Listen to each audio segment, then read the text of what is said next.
بسم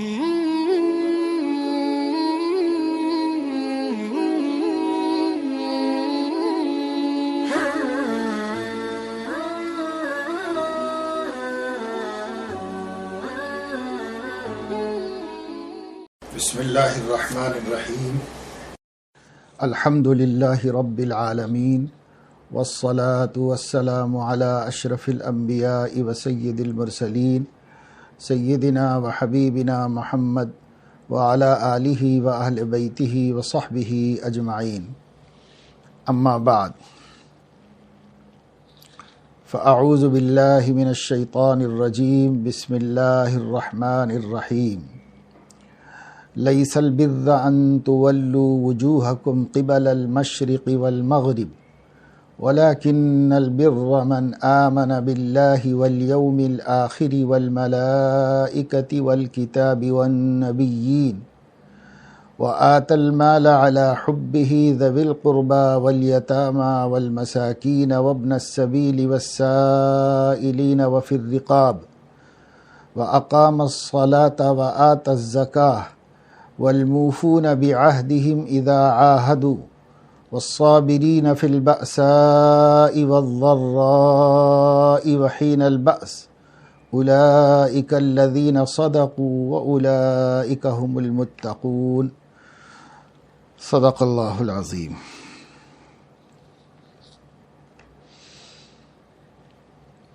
یہ سورہ بقرہ کی آیتیں ہیں اور آج ہمارے سلسلہ تذکیر و موعظت کا 11واں دن ہے۔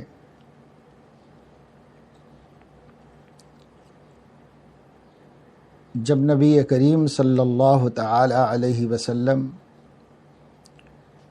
مدینہ منورہ تشریف لائے تو مدینہ منورہ آنے سے پہلے مکہ مکرمہ میں بھی اور مدینہ منورہ آنے کے بعد مدینہ میں بھی 16 یا 17 مہینے تک بیت المقدس کی طرف رخ کر کے نمازیں ادا کیا کرتے تھے، اور آپ کے دل میں تمنا یہ تھی کہ آپ کے ذریعے سے جو قبلہ اول ہے، تمام نبیوں کا قبلہ ہے، حضرت آدم علیہ السلام سے جسے اللہ تعالیٰ نے اپنا سب سے پہلا گھر بنا کر اس کی طرف عبادت کرنے کا حکم دیا ہے، یعنی کعبۃ اللہ، اس کی طرف حکم کی تمنا رکھتے تھے، چاہتے تھے کہ کعبۃ اللہ شریف کی طرف نمازوں میں رخ کرنے کا حکم آ جائے۔ چنانچہ حضور اکرم صلی اللہ تعالی علیہ وسلم کو جب تک اللہ نے مناسب سمجھا بیت المقدس کی طرف متوجہ رکھا، جس کو اب قبلہ اول کہتے ہیں، اور پھر اس کے بعد اللہ تعالی نے حکم نازل فرمایا کہ فَوَلِّ وَجْهَكَ شَطْرَ الْمَسْجِدِ الْحَرَامِ، آپ مسجد حرام یعنی کعبہ مشرفہ کی طرف اپنا چہرہ کر لے نمازوں میں۔ چنانچہ اس کے بعد سے اللہ تبارک و تعالی شانہ نے کعبۃ اللہ کو مسلمانوں کا قبلہ قیامت تک کے واسطے بنا دیا۔ جب تک حضور علیہ السلام بیت المقدس کی طرف رخ کر کے نماز پڑھتے رہے، یہودی مطمئن تھے اور انہیں کوئی اعتراض نہیں ہوا، لیکن جب آپ نے اللہ کے حکم سے کعبۃ اللہ کو یہ عارضی قبلہ چھوڑ کر دائمی قبلے کی طرف توجہ فرمائی اور کعبۃ اللہ کو قبلہ بنا لیا، تو یہودیوں نے دنیا سر پہ اٹھائی کہ انہوں نے قبلہ بدل دیا، اس لیے کہ دشمن ہمیشہ اپنے حریف کو اور اپنے دشمن کو بدنام کرنے کے واسطے، کمزور کرنے کے واسطے کسی نہ کسی بہانے کی تلاش میں رہتا ہے۔ چونکہ یہود مدینہ منورہ ہی میں رہتے تھے اور اللہ کے نبی صلی اللہ علیہ وسلم نے اطراف و اکناف کے تمام قبائل سے معاہدہ امن کیا ہوا تھا، اس وجہ سے حضور علیہ الصلاۃ والسلام یہود و نصارہ کو چھیڑتے نہیں تھے اور ان سے کسی قسم کی کوئی لڑائی جھگڑا نہیں تھا۔ لیکن یہود و نصارہ کے دل میں آپ کی عداوت و دشمنی بھری ہوئی تھی، اور وہ چاہتے تھے کہ کوئی نہ کوئی بہانہ بنتا رہے اور کوئی نہ کوئی موقع ملتا رہے جس سے آپ کی مخالفت کر کے لوگوں کے دلوں میں جو آپ کی محبت ہے اور آپ پر اطمینان ہے اور آپ کی سچائی و صداقت پر یقین ہے، اس کو مضمحل اور کمزور کیا جائے یا اسے متاثر کیا جائے۔ اس کے لیے انہوں نے ہر ممکن موقع سے فائدہ اٹھایا ہے۔ چنانچہ اس موقع سے بھی فائدہ اٹھانے کی انہوں نے کوشش کی اور کہا دیکھو انہوں نے قبلہ بدل دیا، آج قبلہ بدلے ہیں، کل کو یہ اور بھی چیزیں بدل دیں گے، کل کو یہ جو ہے اللہ تعالیٰ ہی کو بدل دیں گے، نعوذ باللہ۔ طرح طرح کی باتیں کہہ کر معاشرے میں بدامنی پھیلانا اور مسلمانوں کے قلوب سے نبی کریم صلی اللہ علیہ وسلم اور دین اسلام کی عظمت، محبت اور تعلق کو کمزور کرنا، یہ ان کا منصوبہ ہوتا تھا۔ بہت انہوں نے گڑبڑ کی۔ پھر اسی طریقے سے جب اللہ تعالیٰ نے ان کے بارے میں یہ نازل فرمایا کہ یہ لوگ اللہ تعالیٰ کی توفیق ہدایت کی ناقدری کرتے ہوئے اور تورات کی ناقدری کرتے ہوئے یہ اپنے آپ کو سیدھے راستے سے ہٹا لیے، انہوں نے تحریف کی، تبدیلی کی اور گمراہ ہو گئے۔ اس گمراہی کے نتیجے میں انہیں جہنم میں جانا پڑے گا۔ جب یہ آیتیں نازل ہوئیں تو یہ لوگ اپنے لوگوں میں کہنے لگے کہ ہم کیسے جہنم میں جائیں گے، ہم تو بیت المقدس کو اپنا قبلہ بنائے ہوئے ہیں اور بیت المقدس کی طرف ہی عبادت میں رخ کرتے ہیں، ہم اپنے دین پہ قائم ہیں، ہم کیسے گمراہ ہوں گے؟ گمراہ تو یہ لوگ ہوئے ہیں جنہوں نے قبلہ تک بدل ڈالا اپنا۔ تو ایسی بات کہی۔ اس موقع پر اللہ تبارک و تعالی شانہ نے سورہ بقرہ کی یہ آیتیں نازل فرمائیں جو میں نے تلاوت کی ہیں۔ اس میں اللہ رب العزت فرما رہا ہے لیس البر ان تولوا وجوہکم قبل المشرق والمغرب، اصل نیکی بس یہی نہیں ہے کہ مشرق کی طرف منہ کر کے نماز پڑھو یا مغرب کی طرف، یہ کوئی ایشو نہیں ہے۔ اسے کیوں انہوں نے ایشو بنایا؟ یہ تو ایک ضمنی حکم ہے اور یہ کلی مسئلہ نہیں ہے، یہ تو جو ہے مسائل کا ایک حصہ ہے۔ اصل چیز جو دین ہے اور جس پر دین کی بنیاد ہوتی ہے، کامیابی کا دار و مدار ہوتا ہے، وہ عقیدہ ہوتا ہے۔ یہاں عقیدے ہی میں صفر ہیں اور ایک مسئلے کو لے کر کے ایک فرعی مسئلے کو لے کر کے اس پہ بحث کر رہے ہیں۔ وَلَكِنَّ الْبِرَّ مَنْ آمَنَ بِاللَّهِ وَالْيَوْمِ الْآخِرِ وَالْمَلَائِكَةِ وَالْكِتَابِ وَالنَّبِيِّينَ، اصل نیکی تو یہ ہے کہ آدمی اللہ پر ایمان لائے اور آخرت پر ایمان لائے اور فرشتوں پر ایمان لائے اور کتابوں پر ایمان لائے اور نبیوں پر ایمان لائے۔ یہ ایمان لانے کی جو بنیادی چیزیں ہیں اس پر سب سے پہلے ایمان لاؤ اور اس کے بعد مسئلے مسائل ہیں۔ ایمان سے پہلے کیا ہے؟ ایمان سے پہلے سوائے ایمان کے مسئلے کے اور کوئی مسئلہ نہیں ہے۔ پہلے ایمان لاؤ، اس کے بعد سب مسائل کا ذکر ہے اور اس کے بعد آدمی کو حق بنتا ہے کہ وہ مسائل میں گفتگو کرے، اگرچہ کہ اللہ کے حکم کے بعد کسی کا کوئی حق نہیں ہے کہ اس حکم کے بارے میں چون و چرا کرے۔ لیکن اللہ تعالیٰ نے ان کو سمجھانا چاہا کہ تم ایک قبلے کی طرف، یعنی بیت المقدس جو اب تک قبلہ اللہ کے حکم سے رکھا ہوا تھا، اس قبلے کو اب بدل دیا گیا ہے، تو تم سابقہ قبلے کے اوپر قائم ہو اور اس قائم رہنے ہی کو بس اپنی نیکی اور نجات اور مغفرت سب کا ذریعہ سمجھتے ہو۔ ظاہر ہے کہ عقیدے کے بغیر، ایمان کے بغیر کتنا ہی اچھا عمل ہو، اس عمل میں قبولیت کی شان نہیں پیدا ہوتی۔ پھر تو تمہارا عمل تو اچھا بھی نہیں ہے، لیکن جب تم مان رہے ہو کہ ہم بہت اچھا کام کر رہے ہیں تو پہلے یہ تو سوچو کہ ایمان ہی تمہارا درست نہیں ہے، تم ایمان ہی نہیں لائے سیدنا محمد الرسول اللہ صلی اللہ علیہ وسلم کی دعوت کے مطابق، اور جس طرح صحابہ ایمان لائے ہیں ایسے ایمان تم نہیں لائے، اس لیے کہ تمہارا وہ ایمان جو تم سابقہ احکام کے مطابق کہتے ہو اور اس میں بھی تم نے جو ہے قطر بیونت کر لی ہے، تحریف کر لی ہے، اگر تم اس کو صحیح سمجھتے ہو تب بھی اب وہ معتبر نہیں ہے۔ اب تو فَإِنْ آمَنُوا بمثل ما آمنتم به فقد اهتدوا، صحابہ سے حضور نے فرمایا جیسے تم ایمان لائے ہو، اگر اہل کتاب ایسا ایمان لائیں تو ہدایت پائیں گے، ایسا ایمان تو ان کا ہے ہی نہیں، لہذا اللہ نے فرمایا اصل تو آپ کو یہ نیکی کرنی چاہیے کہ آپ اللہ پر ایمان لائیں اور ایمانیات کو پورا کریں۔ ایمانیات کے تقاضے یہ ہیں کہ اللہ پر ایمان لاؤ، آخرت کے دن پر لاؤ، فرشتوں پر، کتابوں پر، نبیوں پر ایمان لانے کا حکم دیا گیا ہے، اور جیسے حکم دیا گیا ہے ویسے ایمان لاؤ۔ یہ تو تم کرتے نہیں ہو اور بیکار کی بحثیں کر رہے ہو کہ یہ صحیح ہے یہ غلط ہے، اس کی بحثیں کر رہے ہو۔ تو بھائی اسلام میں گفتگو کرنے کا اس کو حق حاصل ہے جو مسلمان بنے، اور جو مسلمان نہ بنے اسے اسلام کے بارے میں گفتگو کرنے کا کیا حق حاصل ہو سکتا ہے؟ اس لیے پہلا کام ایمان لانا ہے۔ ایمان لائے نہیں یہود و نصارہ، ایمان لائے بغیر ہی بڑی بڑی باتیں کر رہے ہیں۔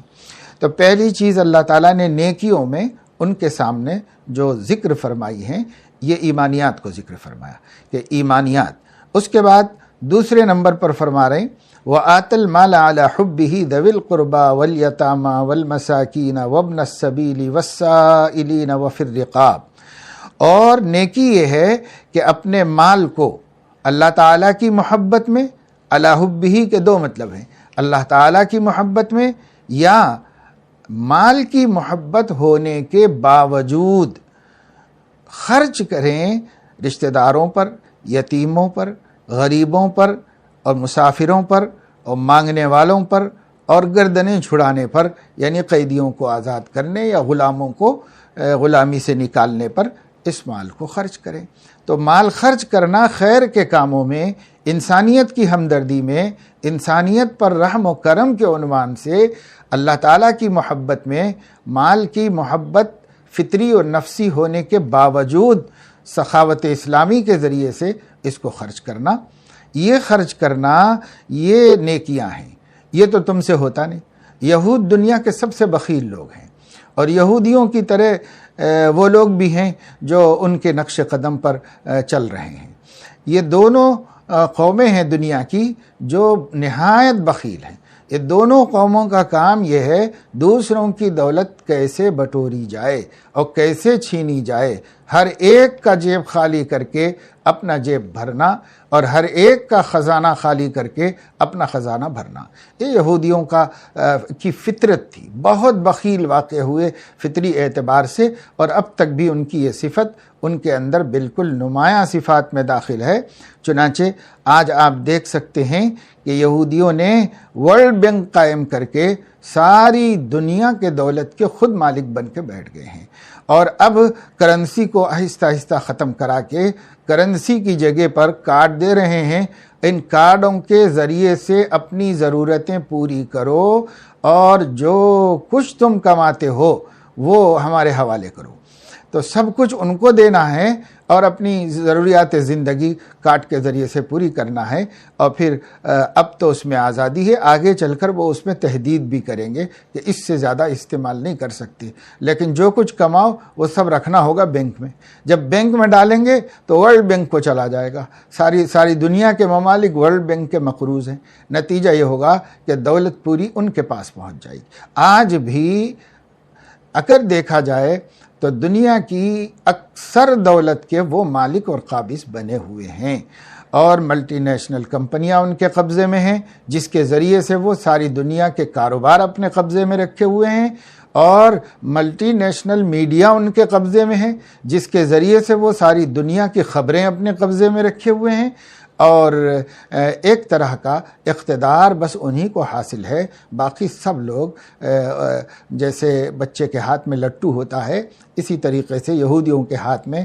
لٹو بنے ہوئے ہیں ممالک ساری دنیا کی۔ یہ ہو چکا ہے اور اس سے بھی آگے ہوگا۔ دنیا کی ساری دولت وہ چاہتے ہیں کہ انہیں مل جائے اور وہ کسی کو کچھ نہ دیں، سب سے چھینیں، اور جو کچھ وہ دیتے ہیں قرض کے نام پر وہ دراصل یہ ڈال کر بقیہ لینے کے واسطے، باقی سب دولت اس سے لینے کے واسطے۔ ان کا قرضہ ایسا ہی ہے جیسا کہ پانی میں جو ہے شکاری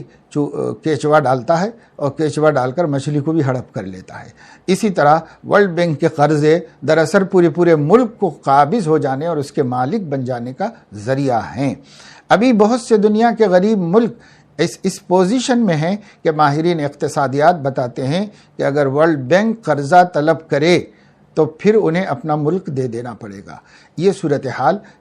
ملکوں کی بنی ہوئی ہے۔ تو بہرحال یہ ان کا مزاج ہے کہ وہ دوسروں سے لیتے ہیں پر دینا نہیں جانتے، وہ صرف لینا جانتے ہیں اور جمع کرنا جانتے ہیں۔ اور تقریباً انہی کے مزاج کے حامل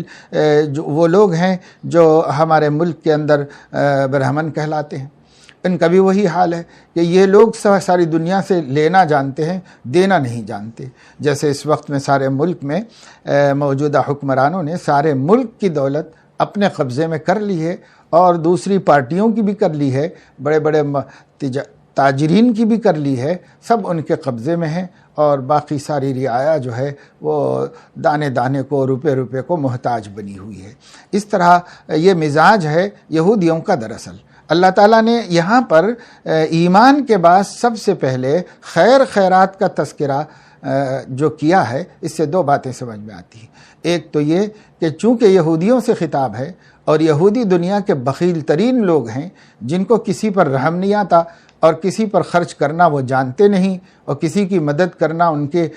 مزاج اور سرشت ہی میں نہیں ہے۔ مدینے میں غریب سے غریب آدمی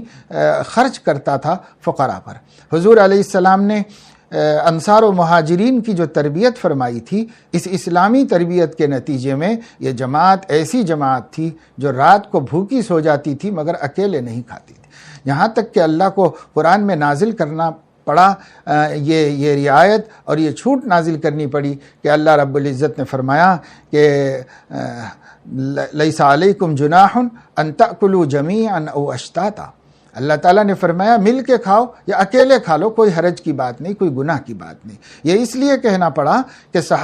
بعض صحابہ رات کو آئے، بھوکے تھے، کھانا چاہتے تھے، کھانا بھی تھا، لیکن رات دیر ہو جانے کی وجہ سے کوئی اور نہیں مل سکا ساتھ میں کھلانے کے واسطے، تو بھوکے سو گئے مگر اکیلے نہیں کھائے۔ تو یہ مزاج بنایا گیا تھا صحابہ کرام کا کہ پہلے تو بھوکے سو جانے کی بھی عادت پڑ گئی غریب کو کھلائے بغیر، تو پھر اللہ تعالیٰ نے پھر سے ان کو اجازت دی۔ جب یہ مزاج بن گیا کہ آدمی دوسرے بھائی کے بغیر نہیں کھا سکتا، تو اللہ تعالیٰ نے فرمایا اب کھاؤ، اجازت ہے کہ اپنی جان کی فکر کرو، اور اکیلے ہو تو اکیلے ہی کھا لو اور دوسروں کو بھی کھلایا کرو۔ تو یہ مزاج اسلام کا ہے، لیکن یہود کا یہ مزاج نہیں تھا۔ یہود اپنے آپس میں بھی ایک دوسرے پہ رحم و کرم کرنا نہیں جانتے تھے۔ تو اللہ تعالیٰ نے فرمایا کہ کیا قبلے کی طرف، مشرق کی طرف منہ کرے، مغرب کی طرف منہ کرے، یہ کیا بحث لے کے بیٹھے ہو؟ اس کو کیا تم نے ایشو بنایا ہے؟ ذرا اپنی انسانیت کو دیکھو، نہ تو اللہ پہ ایمان لائے ہو اور نہ انسانی صفات تمہارے اندر کارگر ہیں، کام کر رہی ہیں۔ دیکھو تمہارے لیے اندر تو سب سے بڑی نیکی یہ ہے کہ آدمی انسانیت پسند ہو، انسانیت کا طرفدار ہو، انسانیت کا حامی ہو۔ اس کو چاہیے کہ آت المال علی حبہ، ہر انسان کو مال کی محبت دی گئی ہے، انہ لحب الخیر لشدید، ہر انسان کو مال کی محبت دی گئی ہے، اور مال کو قوام للناس کہا گیا ہے، انسانیت کی بقا کا وسیلہ ہے اور انسانیت کے قائم رہنے کی ضروریات میں داخل ہے۔ لیکن پھر بھی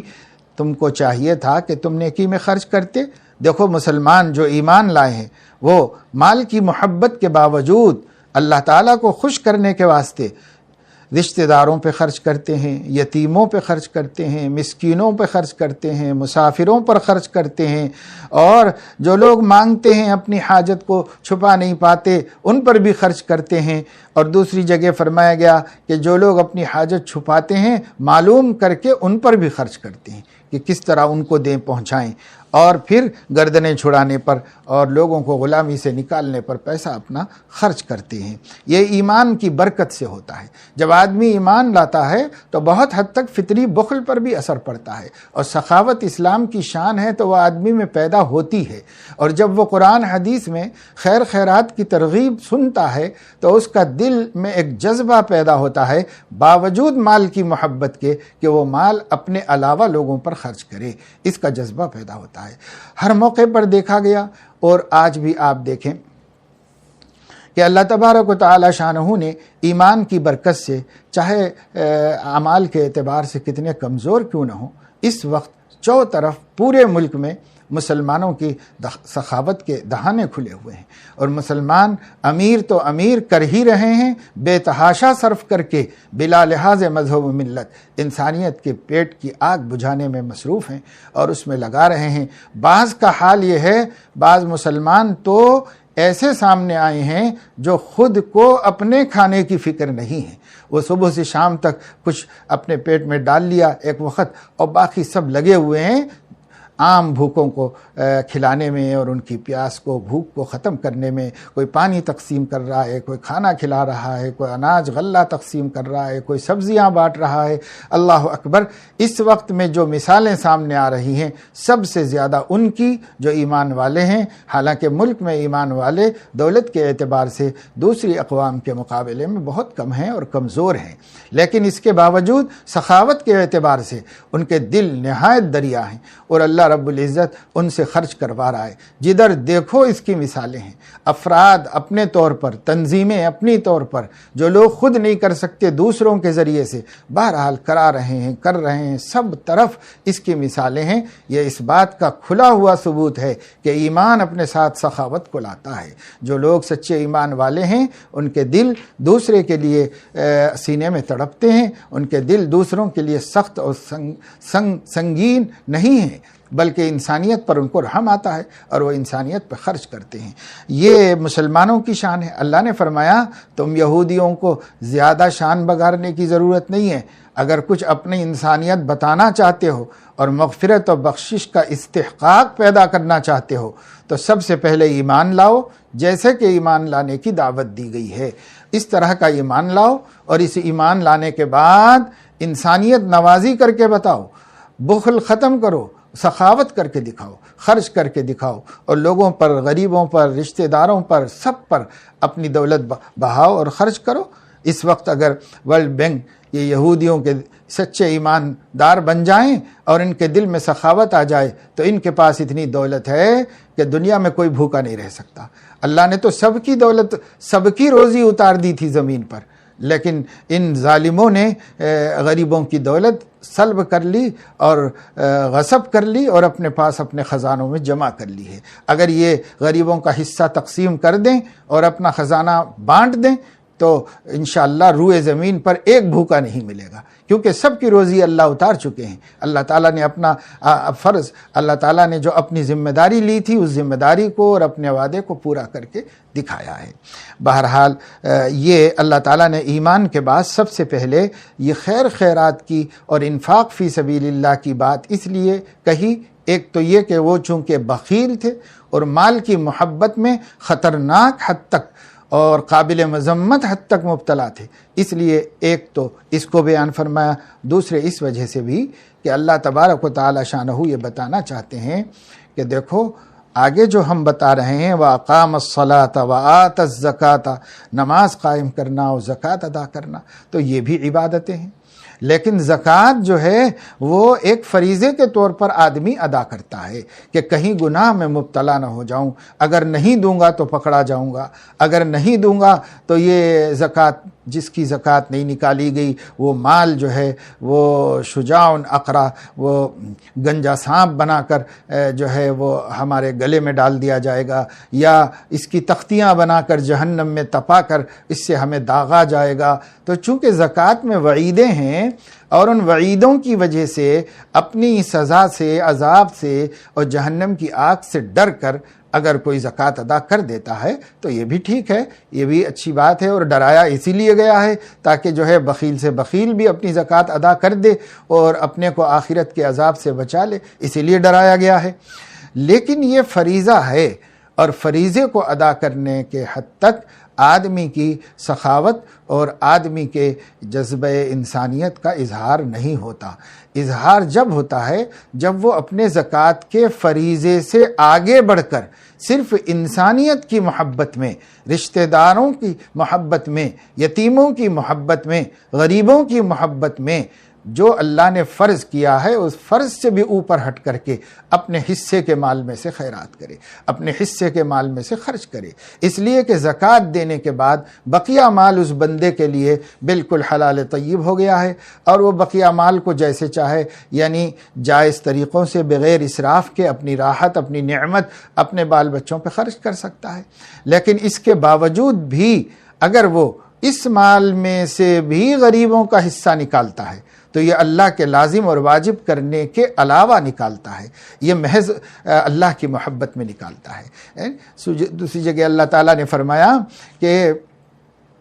وَيُطْعِمُونَ الطَّعَامَ عَلَى حُبِّهِ مِسْكِينًا وَيَتِيمًا وَأَسِيرًا إِنَّمَا نُطْعِمُكُمْ لِوَجْهِ اللَّهِ لَا نُرِيدُ مِنْكُمْ جَزَاءً وَلَا شُكُورًا۔ کچھ بندے اللہ کے ایسے ہیں جو اللہ تعالیٰ کی محبت میں لِوَجْهِ اللَّهِ انما نطعمکم لوجہ اللہ لوگوں کو کھانا کھلاتے۔ اگر کوئی کہتا آپ کا شکریہ، ارے بابا شکریہ ہمارا کیا، ہم آپ کا شکریہ ادا کرتے ہیں کہ ہم آپ کو دینے کی توفیق ملی ہے اور آپ نے قبول کر لیا ہے ہمارا ہدیہ اور ہمارا کھانا، تو اس لیے وہ کھانے والے کے شکر گزار ہوتے ہیں اور اس ہدیہ اور خیرات کے لینے والے کے شکر گزار ہوتے ہیں، اور یوں کہتے ہیں لا نرید منکم جزاء ولا شکورا،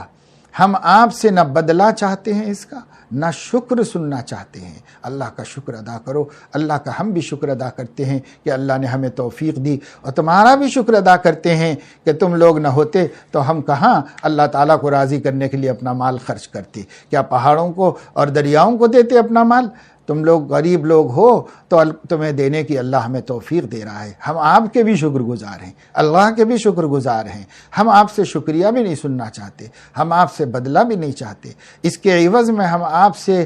مرہون منت رہنے کا جذبہ بھی نہیں دیکھنا چاہتے۔ ہاں یہ اور بات ہے کہ غریبوں کو یہ تعلیم دی گئی ہے کہ ان پر احسان کرنے والے مالداروں کے جو نادار ہیں وہ مالداروں کے شکر گزار رہیں۔ کیوں؟ اس واسطے کہ بندوں کا شکر نہیں ادا کرنے والا اللہ کا بھی شکر کیسے ادا کر سکتا ہے، اس لیے بندوں کا شکر ادا کرنے کا انہیں حکم دیا گیا ہے، مرہون منت رہنے کا، احترام کرنے کا انہیں حکم ہے، لیکن چاہنے کا حکم نہیں ہے۔ اللہ تعالیٰ نے ایک جگہ قرآن مجید میں فرمایا ہے کہ دیکھو لا تبطلوا صدقاتکم بالمن والاذی، اپنے صدقات کو احسان جتا کر اور کسی کا دل دکھا کر باطل مت کر لو، یہ باطل ہو جائے گا۔ اسی لیے ایک حدیث میں آیا ہے کہ خیرات اس طریقے سے کرو کہ اگر داہنے ہاتھ نے خیرات کیا تو بائیں ہاتھ کو بھی پتہ نہ چلے، اس طریقے سے کرو، یعنی چھپا کر کرو۔ البتہ یہ ہے کہ آج کل چونکہ ایک اجتماعی کام ہو رہا ہے، اس اجتماعی کام سے دوسروں میں شوق پیدا کرنا اور ترغیب پیدا کرنا بھی ایک وسیلہ اور ذریعہ ہے۔ شوق ایک کو دیکھ کر دوسرے کے دل میں پیدا ہوتا ہے، اور اس وقت ملکی مصلحت کا بھی تقاضا یہ ہے کہ جو مسلمان بڑی مقدار میں اگر کوئی کام کر رہے ہوں خیرات کا، تو وہ اس کو سوشل میڈیا کے ذریعے سے منظر عام پر لائیں، لیکن جن لوگوں کو دیا گیا ہے ان کو منظر عام پر نہ لائیں، بلکہ دینے کی ایسی شکلیں ہیں کہ ابھی دینا نہیں شروع کیا اور اس وقت جو دینے کے لیے مال جمع کیا ہے اور تیاری کر رہے ہیں اور لوگوں میں تقسیم ہو رہا، اس کو سوشل میڈیا کے ذریعے سے انسانیت کے سامنے لائیں، تاکہ انسانیت کو معلوم ہو کہ مسلمان اپنی ذات کے لیے نہیں جی رہا ہے، تمام انسانوں کا دکھ اور درد لے کر کے زندگی گزار رہا ہے ملک کے اندر۔ یہ سامنے لانا ملکی سیاست اور ملکی حکمت کا تقاضا ہے۔ اس وجہ سے جو لوگ انفرادی طور پر اپنے رشتہ داروں غریبوں کو دے رہے ہیں وہ تو بڑی عزت کا خیال کر کے ان کی خدمت کریں، اس طرح کریں کہ ان کی عزت پامال نہ ہو اور کسی کو ذرا برابر دل نہ دکھے، ورنہ ہمارا صدقہ باطل ہو جائے گا اللہ تعالیٰ کے پاس اور اس کی کوئی اہمیت نہیں رہے گی۔ لیکن جو لوگ عمومی خیرات کر رہے ہیں وہ لوگوں کو چھپائیں، لینے والوں کو چھپائیں، لیکن اس عمل کو دکھائیں اور اس عمل کو سامنے لائیں، اور بار بار اپنے دل کا بھی ٹٹولتے رہیں کہ دیکھو یہ دکھانا بھی محض ایک مصلحت سے ہے، ورنہ اصلاً تو اللہ کو دکھانا چاہتے ہیں، جن کے لیے نہ کیمروں کی ضرورت ہے اور نہ کسی وسیلے کی ضرورت ہے، وہ براہ راست برابر آسمان سے دیکھ رہا ہے۔ کہیں بھی کرو، دن میں کرو، رات میں کرو، اکیلے میں کرو، مجمع میں کرو، اس کی نظر سے کوئی بچا ہوا نہیں ہے۔ تو اللہ تبارک و تعالی شانہ کو دکھانے کی نیت ہو، مگر حکمت و مصلحت کے لیے اگر ہم خیرات کے ان انتظامات کو دکھائیں جس سے مسلمانوں کو جو بدنام کیا جا رہا ہے، یہ بدنام کرنے والوں کو ذرا پتہ بھی چلے کہ مسلمان ویسے نہیں ہیں جیسے ان کو سرکاری میڈیا بتاتا ہے، ایسے نہیں ہیں۔ اس کے لیے یہ ایک حکمت ہے، مصلحت ہے۔ باقی پھر بھی بار بار اپنے دل کو ٹٹولنا چاہیے، کہیں شہرت کا جذبہ نہ پیدا ہو جائے، کہیں دکھاوا نہ آ جائے، کہیں ریاکاری نہ آ جائے۔ اگر یہ آ جائے تو یاد رکھیے کروڑوں کروڑوں کی خیرات بھی اللہ کے ہاں مچھر کے پر کے برابر نہیں ہوگی۔ اس لیے اللہ ہی کی رضا مقصود ہو اور اللہ ہی کو خوش کرنا مقصود ہو۔ تو اب اس کے بعد فرمایا نماز پڑھنا، زکوٰۃ ادا کرنا۔ اب دو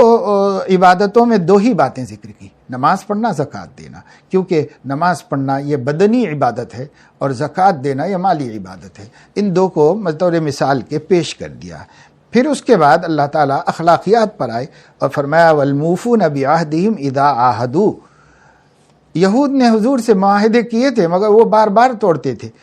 اور دوسروں کے معاہدے بھی توڑتے تھے، اس لیے فرمایا نیکی یہ ہے کہ جب عہد کرو تو اس کو پورا کرو۔ اور والصابرین فی البأساء والضراء وحین البأس، صبر کریں ہر خوف کے موقع پر، ہر ضرر اور تکلیف کے موقع پر اور ہر پریشانی کے موقع پر، وبائیں ہوں،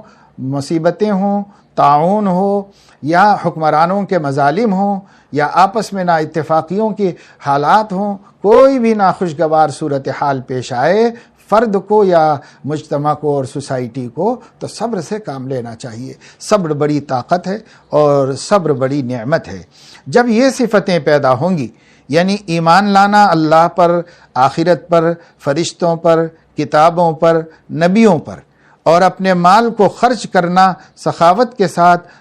رشتہ داروں پر، یتیموں پر، مسکینوں پر، مسافروں پر، مانگنے والوں پر اور گردنوں کے چھڑانے پر، اور نماز و زکوٰۃ جیسی عبادتوں کو قائم کرنا، اور ایفائے عہد اور صبر جیسی صفتیں اپنے اندر پیدا کرنا، یہ سب چیزیں آئیں گی تو جن میں آئیں گی اولئک الذین صدقوا واولئک هم المتقون، یہی سچے لوگ ہیں اور یہی متقی لوگ ہیں۔ صدق ایمان کو کہتے ہیں، صدق ایمان کی سچائی کو کہتے ہیں، ایمان کے اعتبار کو کہتے ہیں، اور تقوی ایمان کو کہتے ہیں۔ اولئک الذین صدقوا واولئک هم المتقون، یعنی یہی لوگ متقی ہیں اور یہی لوگ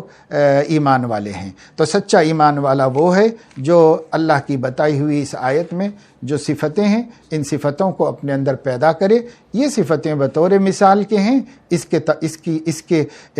کی لسٹ میں جو جو چیزیں آتی ہیں وہ سب اپنے اپنے اندر پیدا کرے۔ ایمانیات، مکمل ایمانیات کو اپنے اندر پیدا کر لے، اور اخلاقیات، مکمل اخلاقیات محمدی اسلامی کو اپنے اندر پیدا کر لے، اور عبادات تو عبادات بھی عبادت کی مکمل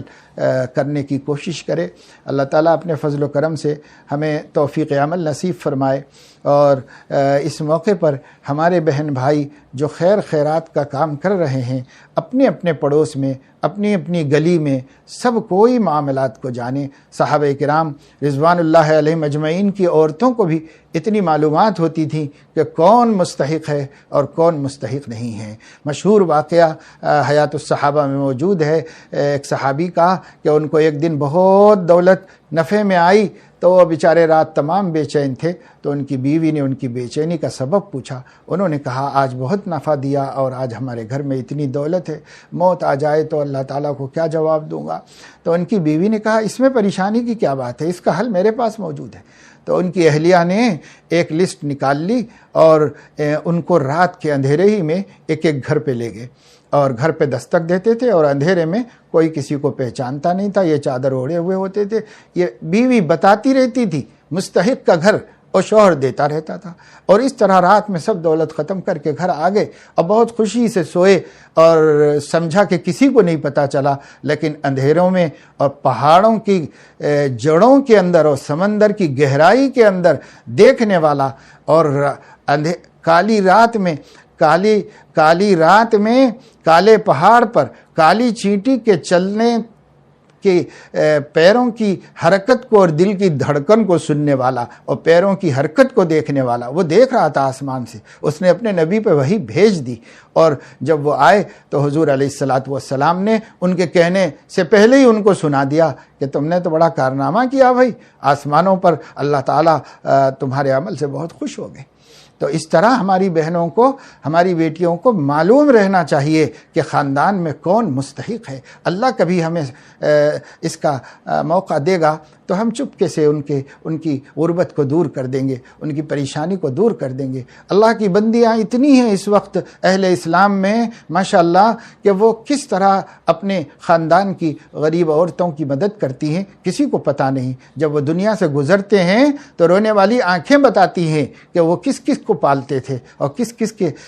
مصیبتوں کو، مشکلات کو دور کیا کرتے تھے۔ اس وقت بہت سے گھروں میں ڈیلیوریاں ہو رہی ہیں اور ظاہر ہے کہ بھئی اس کا تو کوئی وقت مقرر نہیں ہے۔ اب آ گیا ان دنوں میں، بیچارہ نہ شوہر کما رہا ہے، نہ کسی کے ہاتھ میں کچھ ہے، اور اس کو لے جاؤ دواخانے میں تو 20 ہزار، 30 ہزار، 40 ہزار اخراجات ہو جاتے ہیں بآسانی بیٹھے بٹھائے۔ تو ایسے وقت میں کیا گزر رہی ہوگی جن لوگوں کا ذریعہ نہیں ہے، جن کے پاس بیلنس نہیں ہے اور کچھ جوڑ کے انہوں نے نہیں رکھا ہوا ہے، ایسے لوگوں پر کیا گزر رہی ہوگی۔ تو اس وجہ سے ہمیں چاہیے کہ ہماری بہنیں بھی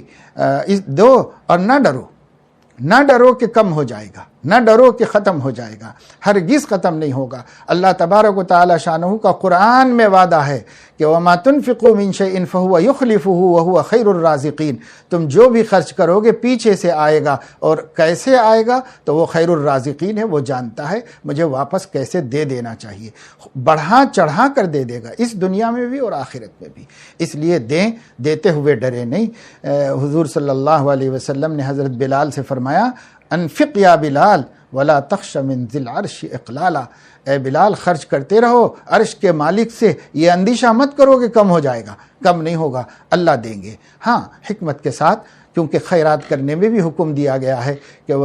ولا تسرفو، اس میں بھی اللہ تعالیٰ نے حکم دیا ہے کہ تم اپنی کھیتیاں جب کٹ جائیں تو اسے خیرات کرو، رشتہ داروں پر دو، جن کا حصہ نہیں ہے انہیں بھی کچھ دے دو، لیکن اسراف مت کرو۔ تو خیرات میں اسراف نہ کرنے کا مطلب یہ ہے کہ خود محتاج نہ ہو جائیں، بس اس کو ملحوظ رکھ کر خوب کریں۔ یہ موقع ہے اللہ کو خوش کرنے کا، اپنے گناہوں کی بخشش کا، صدقہ دوزخ کی آگ سے ڈھال ہے۔ ہم یہودی نہ بنیں، ہم یہودی مزاج سے اپنے آپ کو الگ کریں، ہم محمدی ہیں، ہم محمدی رہیں اور محمدی مزاج پر اپنی زندگی گزاریں۔ اللہ اپنے فضل و کرم سے مجھے آپ کو سب کو توفیق عمل نصیب فرمائے۔ آمین۔ وآخر دعوانا ان الحمد للہ رب العالمین۔